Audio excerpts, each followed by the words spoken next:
Bonjour Madame Desilets, un immense merci de vous prêter au jeu de l'entrevue aujourd'hui. Avant de commencer, est-ce que vous pourriez nous préciser votre fonction au sein de votre organisation? Tout à fait. Donc, je travaille au Centre de services scolaires des Patriotes où je suis coordonnatrice des ressources éducatives, particulièrement pour le bloc du secteur primaire. Donc, vous devez avoir eu tout un défi au printemps 2020 avec, évidemment, le confinement. Est-ce que vous pourriez nous faire un petit historique des événements là, à partir du jour où M. Roberge nous a annoncé que l'école était fermée? Bien sûr. Donc, dans un premier temps, comme tout le monde, il y a eu la pause d'une quinzaine de jours où tout un chacun a essayé de voir un peu comment il pouvait réorganiser la réalité post-confinement. Donc, le confinement ayant duré, le besoin d'accompagner les parents est devenu totalement prioritaire. Le parent n'étant pas enseignant, mais tout de même, comment au quotidien il peut travailler à maintenir l'apprentissage des élèves. Donc, avec l'équipe de conseillers pédagogiques et le service des communications au centre de service, nous avons mis en place un Padlet, qui est un grand babillard, si on veut, de plein de possibilités pour le parent sous forme d'envie. Envie de m'informer, envie de jouer avec les nombres, envie de lire, envie de créer, envie de bouger, envie de relaxer. Donc, sous ces formes-là, le parent avait accès à de l'information pour son enfant du préscolaire au secondaire qui pouvait alimenter sa réflexion, voire celle de l'enfant qui est un peu plus vieux, qui pouvait aller aussi dans l'outil, chercher de quoi s'occuper, s'amuser, apprendre, découvrir, travailler les langues. Voilà plein de possibilités qui étaient offertes. Plusieurs intervenants que j'ai rencontrés ont précisé, sont revenus sur le fait que le lien enseignants, élèves, parents était absolument important, surtout pour soutenir la réussite des apprenants. Quelles sont les stratégies que vous avez mises en place et que vous mettrez en place pour vous assurer que ce lien-là avec les parents soit durable, solide et viable?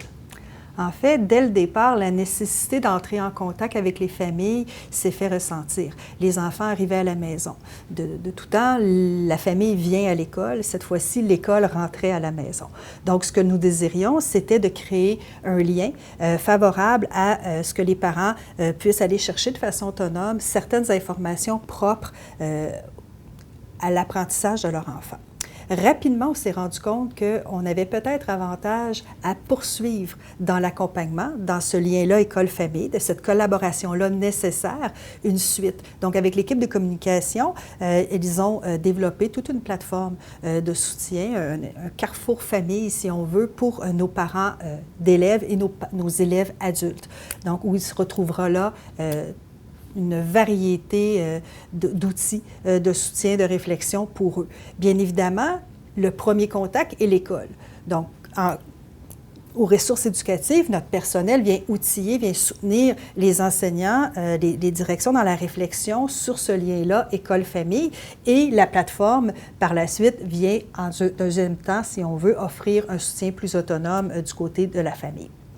Voilà, donc, ce besoin est là. Hein? On a changé le paradigme de l'école un peu avec cette structure et l'école qui rentre à la maison. Donc, il faut garder ce lien-là tissé. L'avenir nous dira si on poursuit en présentiel, si on reprend la formation à distance, voire un hybride. En ce moment, on espère le meilleur. Toutefois, les structures déjà mises en place nous permettront de faire un pas de plus dans ce lien à créer dans la collaboration. Nous avons décidé de ne pas toucher à une présentation d'ordre disciplinaire, mais bien avec les envies d'eux, pour permettre aussi par la suite d'offrir un soutien pour répondre aux besoins particuliers de certains enfants. Donc, les parents pouvaient se retrouver à la maison avec un enfant qui peut-être quelques difficultés à respecter des règles, à se concentrer, à travailler la lecture ou à manipuler les nombres. Donc, un deuxième Padlet, donc une deuxième ressource a été mise en ligne afin de soutenir les parents qui, mon enfant aimerait lire, mais je sais qu'il a des défis en lecture. Donc, voici des ressources qui pourraient, moi, m'outiller, alimenter ma réflexion comme parent pour permettre à mon enfant de continuer, somme toute, à progresser, à maintenir les apprentissages qu'il a acquis et à retravailler les stratégies étant au cœur là, de l'apprentissage des enfants.